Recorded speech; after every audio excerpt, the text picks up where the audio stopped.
सभी भक्तजनों को जय श्री कृष्ण। श्री सुखदेव जी कहते हैं, कभी दुर्जन रूप काटने वाले जीव इतना काटते तिरस्कार करते हैं कि इसके गर्भ रूप दांत जिससे यह दूसरों को काटता था टूट जाते हैं।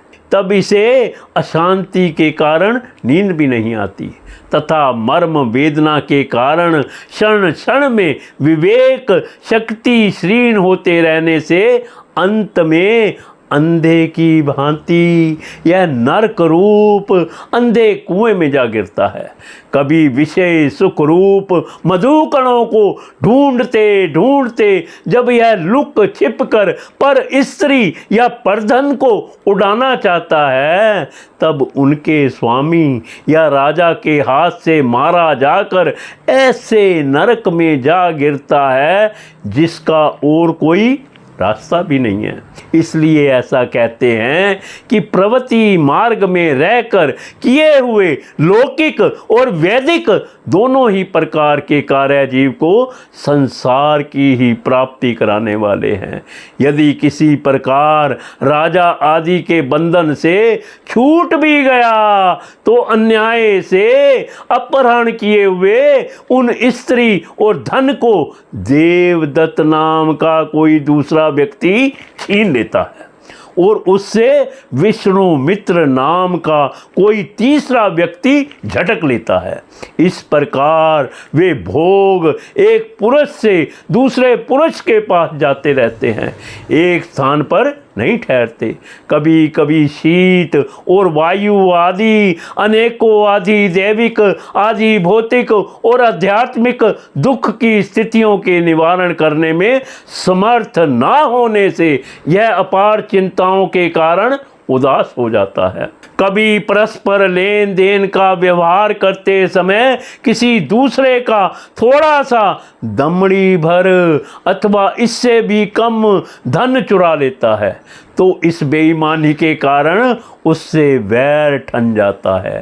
राजन, इस मार्ग में उपरोक्त बाधाओं के अलावा और भी कई बाधाएं हैं, जैसे सुख दुख राग द्वेष भय अभिमान लापरवाही दुख भ्रम लालच ईर्ष्या अपमान प्यास बीमारी जन्म और बुढ़ापा और मृत्यु आदि और भी विघ्न हैं। विघ्न बहुत मार्ग में इस प्रकार भटकता हुआ यह जीव किसी समय देव माया रूपणी स्त्री के बाहुपाश में पड़कर विवेकहीन हो जाता है। तब उसी के लिए विहार भवन आदि बनवाने की चिंता में ग्रस्त रहता है तथा उसी के आश्रित रहने वाले पुत्र पुत्री और अन्यायन स्त्रियों के मीठे मीठे बोल चितवन और चेष्टाओं में आसक्त होकर उन्हीं में चित्त फंस जाने से वह इंद्रियों का दास अपार अंधकारमय नरकों में गिरता है। काल चक्र साक्षात भगवान विष्णु का आयुध है। वह परमाणु से लेकर दवी प्राद पर्यंत क्षण घटी आदि अवयवों से युक्त है। वह निरंतर सावधान रहकर घूमता रहता है। जल्दी जल्दी बदलने वाली बाल्य यौवन आदि अवस्थाएं ही उसका वेग है। उसके द्वारा यह ब्रह्मा से लेकर क्षुद्रात्रि श्रुद्ध तृणय पर्यंत सभी भूतों का निरंतर संहार करता रहता है। कोई भी उसकी गति में बाधा नहीं डाल सकता। उससे भय मानकर भी जिनका यह काल चक्र निज आयुध है, उन साक्षात भगवान यज्ञ पुरुष की आराधना छोड़कर यह मंदमती मनुष्य पाखंडियों के चक्कर में पड़कर उनके कंक गिद्ध बगुला और बटेर के समान आर्य शास्त्र बहिष्कृत देवताओं का आश्रय लेता है, जिनका केवल वेद ब्रहाए अप्रमाणिक आगमनों ने ही उल्लेख किया है, ये पाखंडी तो स्वयं ही धोखे में है।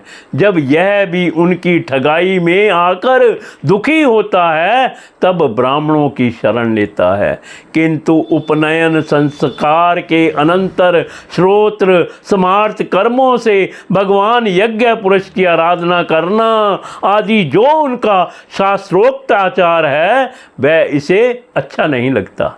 इसलिए वेदोक्ताचार के अनुकूल अपने में शुद्धि ना होने के कारण यह कर्म शून्य शूद्र कुल में प्रवेश करता है, जिसका स्वभाव वानरों के समान केवल कुटुंब पोषण और स्त्री सेवन करना ही है। वहाँ बिना रोक टोक स्वच्छंद विहार करने से इसकी बुद्धि अत्यंत दीन हो जाती है और एक दूसरे का मुख देखना आदि विषय भोगों में फंसकर इसे अपने मृत्यु काल का भी स्मरण नहीं होता।